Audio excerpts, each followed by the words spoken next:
Posible kayang arestuhin din ni Trump si Marcos? Nako, yan ang ating pag-uusapan ngayong araw na ito. Kasi alam mo, itong bigyan ko lang kayo ng background, yung Venezuelan president, inaresto ho ng Amerika. Sa madaling salita, nasa ibang bansa, imagine niyo na lang, yung presidente ng ibang bansa, inaresto ni Trump. Hinuli sa sarili niyang lungga. Nakakita ng gayon, Panoorin nyo itong video na ito kung posible ba na sa bandang tagal-tagal arestuhin po ni Trump si BBM. Kasi alamin muna natin, ano ba ang dahilan kung bakit inaresto ni Trump si Venezuela president, Tingnan natin. Alam mo kasi itong pag-aresto na ito talagang nagkaroon ng matinding trigger sa buong mundo. Bakit? Kasi syempre isa kang sovereign state with its own laws, with its own military, with its own police, and yet naaresto ka mismo sa loob ng kanila pong bansa. Ito ho kasing presidente nila na si Nicolas Maduro. Ito po ay presidente na since 2013. Imagine mo, 2013, 2026 inaresto siya. Ibig sabihin 13 years. 13 years siyang namamayagpag. Could you just imagine the power that this person has, 'di ba? During the time na he was arrested. Ito nga lang Pangulo natin Ewan ko kung Pangulo. Yung Pangulo natin sobrang inabuso na ang kapangyarihan. As in, kinontrol ang legislative branch, maging siguro ilang judicial part, diba?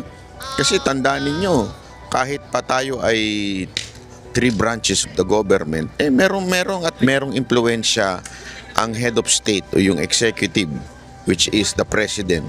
Marami nagsasabi na talagang inaabuso at ginagamit na ng presidente ang kanyang kapangyarihan at pagmanipula sa mga ibang branches ng ating gobyerno to the point na sobrang kapangyarihan niya, kontrolado niya lahat. Although I'm still hoping that yung ating judicial ay hindi kontrolado ni Marcos, pero may mga nagsasabing ito'y kontrolado daw. Hindi ako naniniwala. Pero may mga nagsasabing kontrolado na rin ni Marcos dahil sa tindi nga naman ng pera, alam naman natin ang tinding insertion ng nangyari ng mga nakaraang di ba? So ibig sabihin talagang malupit yung kanilang kakayanan na mamahagi ng pera. At dahil doon naiimpluwensya nila ang legislative branch, di ba? Yung pansinin ninyo, di ba? Meron ngang 2 million na Christmas bonus, saan ka pa? Kung ikaw ang congressman, papalag ka ba sa presidenteng nagbigay sa iyo at naglagay sa iyo ng allotment na 2 million tuwing Christmas, tuwing Undas, at kung ano-ano pang holiday. Every holiday, anak ng tutsang kalabaw, every holiday meron silang pa 2 million. Aside from the monthly. So imaginein mo, tiba-tiba ka diba? Talagang dahil doon, ikaw ay sisipsip o ikaw ay kontrolado ng presidente. At sa tingin ko, ganun din naman ang nangyari siguro dito kay sa Venezuelan president. So imaginein mo, if you are ruling for 13 years, ibig sabihin nun, you have much power during the elections. And syempre, sa atin din ng sumisipsip sa yung mga opisyal ng gobyerno, opisyal ng kasundaluhan, opisyal ng kapulisan. 13 years ka na mamayagpag. Diba? Kaya ka na natili dyan dahil sa tindi ng kapangyarihan mo. Pero in a split of a second, mantakin mo, siya ay inaresto ng presidente ng ibang bansa. Kaya nga ang tanong ngayon dyan, pwede kaya ito si BBM arestuhin din ni Trump? Yan ang ating pag-uusapan. Diba? ano ba kasi ang dahilan, Banat Bay, na inaresto ni Trump itong presidente ng Venezuela? Ang isa sa binigay na dahilan ng Amerika para sinasabi nila kung bakit sila nangialam ay dahil sa ito daw po ay dahil sa droga. Droga. Droga. Bangag. Hindi naman bangag yung presidente, pero pinahihintulutan niya ang kartel, mga drug cartel. Hinahayaan niya, 'di ba, na pumasok ng Amerika yung mga drug cartel. Para bagang sinasabi ni Trump, dahil diyan dapat ka nang arestuhin dahil nadadamay na kami. Yun ang sinabi ni yun ang kasi nag-spark ito ng matinding political question, dahil pwede bang makialam ang ibang bansa sa isang sovereign state. Ang sabi ng Amerika, to justify it, sandali, chotomate, sabi, chotomate ko na saan. Damay na kami sa kaguluhan ninyo dyan. Nadadamay na yung aming importation ninyo ng droga sa aming bansa. Diba? Kaya pumasok na si Trump sa eksena. Sabi niya, hindi pwede. I-stop, sabi niya. I-stop.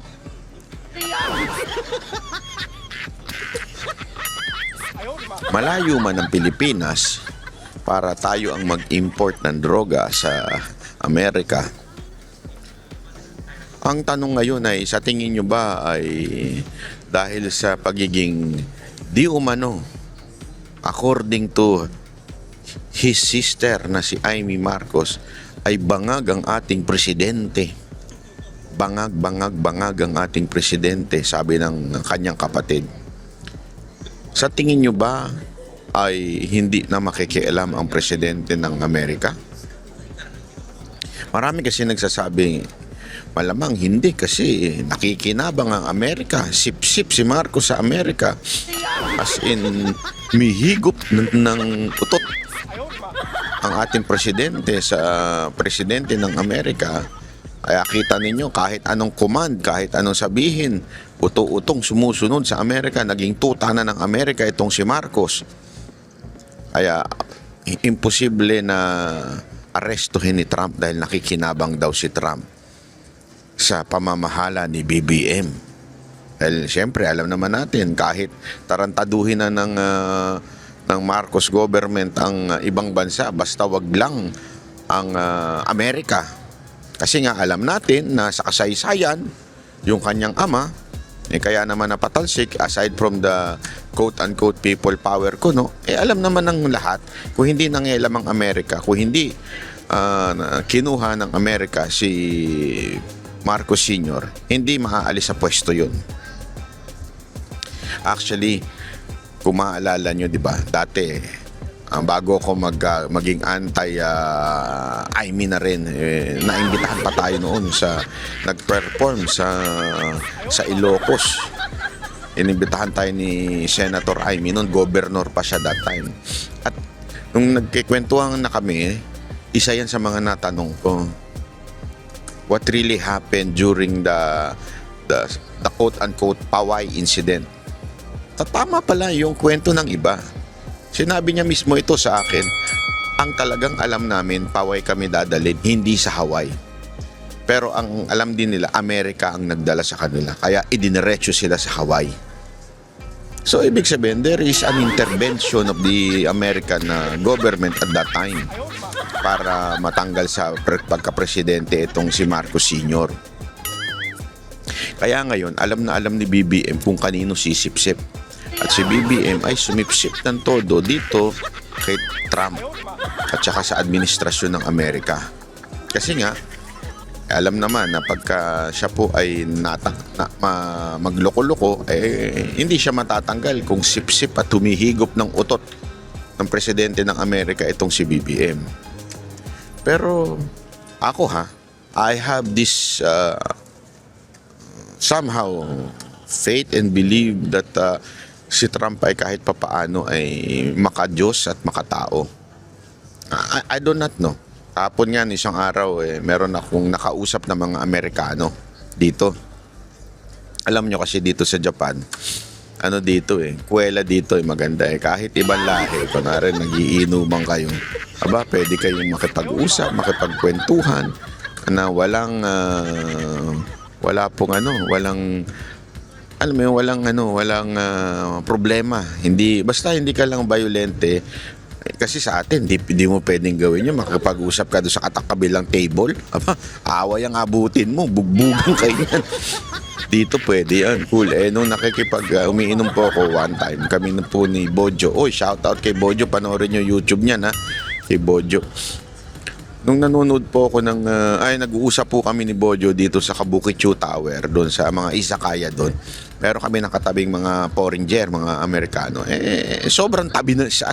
Tumabi sa amin malapit. Ewan ko kung kursunada ako nito mga to. Kursunada si Bojo. Pero hindi naman mga bayot. Nung kikwentuhan, alam mo, syempre, na-intriga ako sa kwentuhan nila. Hanggang yung isa pala military. At galit na galit siya sa China.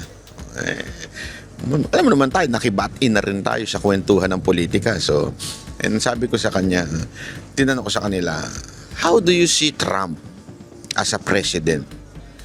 Do you think the assassination or the attempted assassination of Trump is true? Sabi ko, puta, pinractice natin yung English natin, Brad. Siyempre, tuwan-tuwa naman sila. Wow! This person knows how to speak in English. Sabi ko, yeah, of course. I am from the Philippines. Oh, you're president. Ganun ang tingin. You're president. Kumano, no? Sabi ko, pambihirang buhay oh. Mukhang may nababalitaan sila. Kaya tinanong ko, pinasok ko yung sabi ko, what do you think of the policies of Trump? Kasi di ba may mga announcements si Trump, mga polisiya niya. May ina-announce siya tungkol sa mga immigrants. Kasi issue ngayon yan issue yan sa buong mundo. Yung nangyari sa Australia, yung nangyari during the New Year celebration in Paris, France, yung kaguluhan sa Amsterdam, may kaguluhan din. At isa nga yan sa big issue ngayon dito sa Japan, yung kaguluhan. Dahil nga na parang, alam mo na, may mga ibang lahi. At ayoko i-pinpoint yung, pero may ibang mga lahi dito na nanggugulo na hindi, alam mo yan, hindi sila nakikiayon sa pamamalakad o kultura ng Hapon. Pag-usapan natin yan, maya-maya. Hindi, kasi alam mo, importante yan Ako bilang, I think, 10 years na ako nagpupunta dito sa Japan for Christmas and New Year. Nakikita ko yung changes. Nakikita ko yung dami ng foreigner, yung gaijin na tawag nila. Although, there are good and there are bad na nangyayari. Halimbawa, dati kasi talagang napakahirap pumasok sa ibang mga restaurant na for Japanese only. Meron sila kasing ganong attitude One, it's not because they're racist. Akala ko noong una because they're racist. No. Ayaw nila magpapasok because they cannot speak well in English and they don't want to be misunderstood o misunderstand, whichever you like. Alam mo yon, hindi kasi sila parang ganito Ang prinsipyo kasi ng Hapon ay hindi makasagabal, hindi makaperwisyo. Yan ang kanilang So any conflict, ayaw nila nun. So kaya sila hindi tumatanggap ng foreigner because hindi maiintindihan yung system ng kanilang bar o ano bang tawag mo dyan. Whether that is a bar just for drinking kasi meron silang, halimbawa, may mga patong sila na 350 kasi para hindi tambayan. O kaya naman minsan 1,000. Depende yan sa bar kung anong klase. O minsan naman 3,000 o minsan 10,000. Depende sa bar. Okay? Ngayon, kung minsan kasi mga foreigner nagrereklamo sa ganun, lalo na yung actually mga puti ang mahilig magreklamo sa ganyan yung cover charge. Kaya sa kanila ayaw nila ng foreigner. Yun ang dahilan, not because of racist. Kasi hindi lang magkakaintindihan sa sistema. Tapos hindi ka pwedeng tumambay unlike yung iba. Bawat isa lang ang alak, tinambayan mo na buong araw. buong gabi. Di ba? Dito, bawal yung ganun. Kailangan talaga umorder ka. Kung hindi ka man order, magkakaroon ka talaga ng charge. And because of that, nagkaroon na ng issue sa mga foreigners. So, hindi sila nagpapapasok. But, as the time goes by, nung tumatagal na, etong mga Japanese naka-adapt na rin. Somehow, yung iba sa kanila, natuto na rin mag-English. Kaya, natatanggap na ngayon ng gaijin o yung foreigner. Ang yung gaijin means foreigner. So, napapasok na nila, pinapayagan na nila. Yun yung good part. Ang bad part, itong ilang mga foreigner na binababoy ang kultura nitong mga Hapon. Binababoy ang ng itsura ng Japan. Halimbawa, yung maingay. Ayaw na ayaw nila niyan. Yung nakakaistorbo. Alam mo pa ba naman, minsan yung mga foreigner, minsan pamilya, biglang titigil habang naglalakad. Syempre, sa sobrang dami ng Hapon na naglalakad, madidistract yung flow ng traffic ng mga taong naglalakad. Medyo nabibwisit sila sa ganun. Tapos yung uupo sa kalsada, yung mga ganong klaseng style, ayaw nila nun. Nabibwisit sila dun. Ayaw nila ng mga ganong klaseng pangyayari. Kaya din, nagkaroon din ngayon ng bagong Prime Minister itong Japan na medyo in-stop particular yung mga isa sa issue dito yung in-stop nila yung pagpasok ng mga Chinese immigrant. Kasi punong-puno na ng Chinese immigrant dito. Kahit nga, sabi nga doon sa isang news, buong building na occupy na nila. Sa kanila, hindi ganun yun Tapos meron din silang, ayaw man nila sabihin, pero may isa silang relihiyon, hindi ko na rin sasabihin, na medyo pinipigilan nilang pumasok.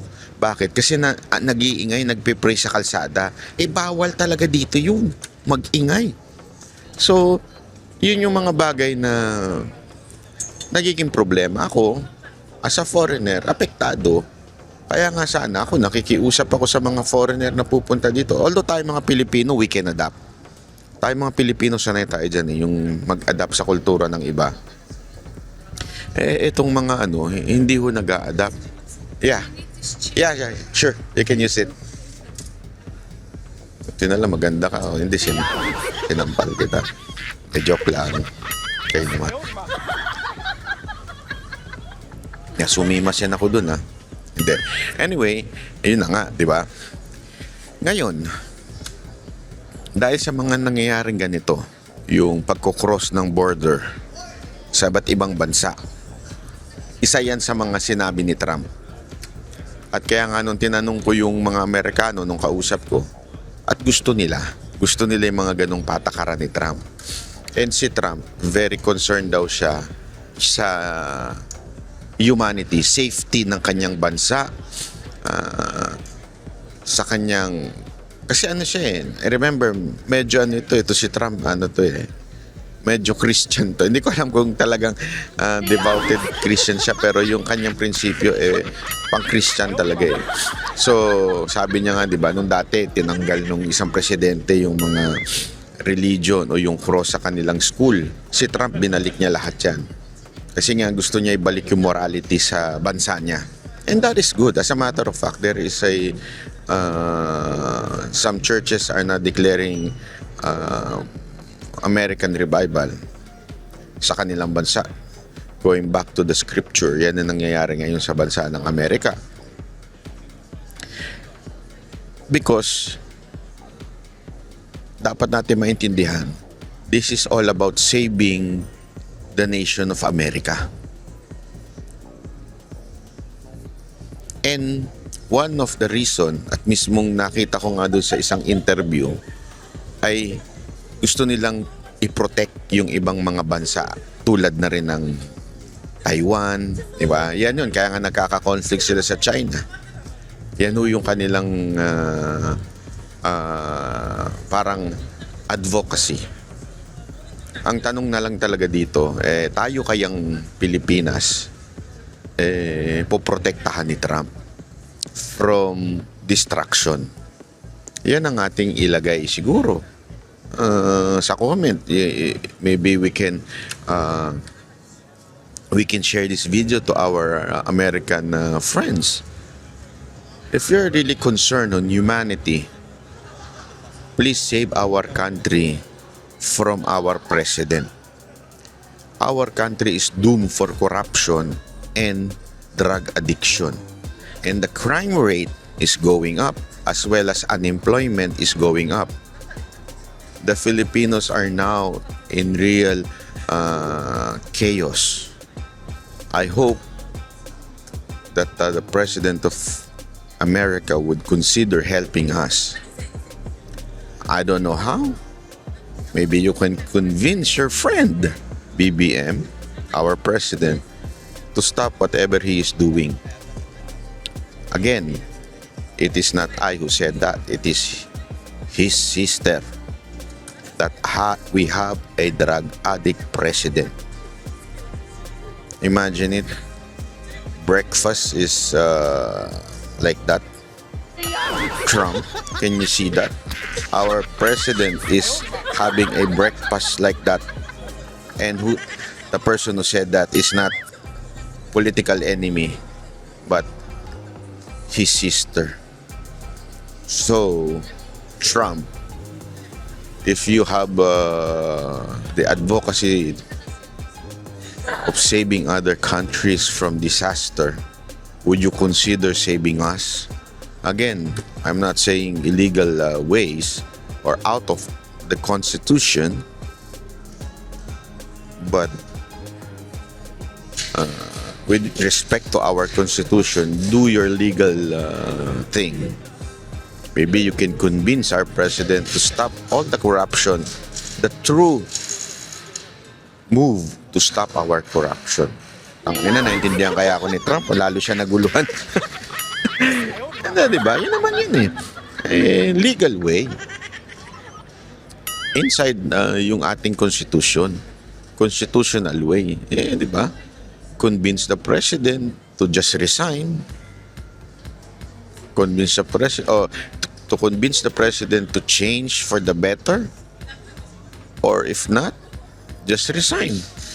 Diba? As simple as that. I hope the American government would hear us.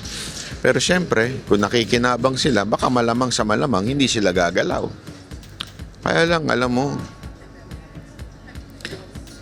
yung ginawa nila sa Venezuela, it's really something.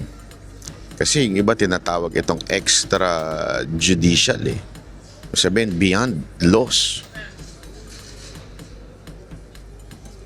Right now, ang mga pumalag lang Cuba. Actually, medyo pumalag daw ang China. Nakita ko sa news na parang hindi dapat daw yun. Pero hanggang ganun lang. They cannot do anything aside from magbigay lang ng political statement. But this is a big thing. Sana this would somehow ito, give an impression to other presidents, especially our president, na magbago-bago, na umayos-ayos. Di ba? Or, parang bang sinasabi natin na ayusin mo sarili mo. Kung hindi ka ayos sa sarili mo, mag-resign ka na lang. Kasi kawawa na Pilipinas. Mag-resign ka na lang kung hindi mo rin naman aayusin yung sarili mo, BBM. Di ba? Wag mo nang antayin na dukutin ka pa o hulihin ka pa ng ibang bansa. Kasi ginawa na nila yun eh. Malay mo. Diba? Gawin uli nila. Hindi natin alam yan. We're not saying na dapat nilang gawin yun ha. Pero again, hindi naman natin kontrolado ang utak ng Amerika. Sana lang, magising-gising na itong presidente natin. Kasi yung anti-corruption niya na ICI, walang kwenta eh. Kaya nga nag-resign halos lahat, isa na lang natitira. Lahat ng commissioner, lahat ng nag-resign na. Kasi alam nilang walang kwenta, moro-moro lang. Alam nilang, 'di ba, hindi naman talaga seryoso yung presidente itigil ang korupsyon. Tapos yung kinasabi nila may makukulong hanggang ngayon, tapos na New Year. Nakulong ba ang mga congressman? May nakulong ba? Wala. Yung pinsan niya ba nakulong? Hindi. So isang malaking katarantaduhan talaga yung anti-corruption. Plus, lumalala pa ang krimen sa Pilipinas. So, kung hindi mo ayusin yan, BBM, baka mamaya, kung hindi man Amerika magtanggal sa'yo, baka taong bayan na magtanggal sa'yo sa posisyon. Huwag naman sana, ayoko ng kaguluhan. Pero baka ganun eh. Sumagad na sa buto yung kahirapan ng tao, abay magwala na. Ayoko yung ganun kasi magulo yun. Pero di natin makokontrol ang isip ng mga Pilipino kung yun ang kanilang gawin. Eh, kawawa naman tayo. Kasi ayoko talagang presidency yung ganong klase sa Pilipinas na every time na lang na may ayaw na presidente, kailangan tanggalin sa posisyon forcefully. Ayoko ng ganon. Pero paano kung ganon ang isipin ng mga Pilipino? Naku, patay tayo dyan. Baka mamaya magkagulo lang sa Pilipinas. Kasi tandaan natin even if yung AFP ay kontrolado niya, merong mga young officers na makabayani pa talaga at may prinsipyo pa talaga. Yung mga young officers dyan na talaga nakikita nila na we're headed to destruction. Baka mamaya may gawin silang hindi maganda. Wag naman sana. Pero alam mo yun, hindi natin mapipigilan yung ganyan. So, ikaw bahala ka, BBM. Ayusin mo ba o mag-resign ka na lang? O baka mapuwersa na ang taong magtanggal sa'yo o hindi man ang Amerika? Ikaw na bahala dyan. Okay? Maraming salamat po. Ako po si Banagbay sa uulitin nating video.